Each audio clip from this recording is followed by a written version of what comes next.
വീട്ടിൽ കഴിയുന്നത് ചുമര് പൊട്ടിയിട്ട് എൻ്റെ കാലിലേക്ക് വീണു.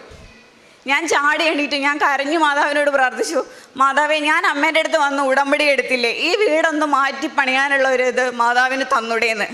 അപ്പോൾ പെട്ടെന്ന് തന്നെ ഞങ്ങൾ ആ കാര്യം തന്നെ പ്രാർത്ഥിക്കാൻ തുടങ്ങി.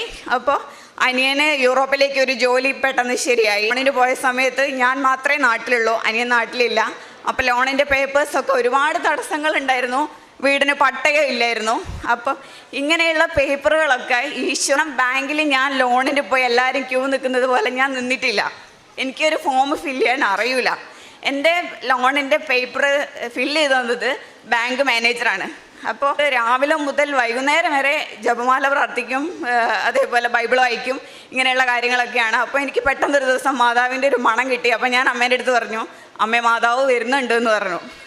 അന്ന് ഒരു 10 മണിയാകുമ്പോഴത്തേക്ക് എന്നോട് ബാങ്കിൽ നിന്ന് വിളിച്ച് പറഞ്ഞു, ലിഷ ലോൺ പാസ്സായി.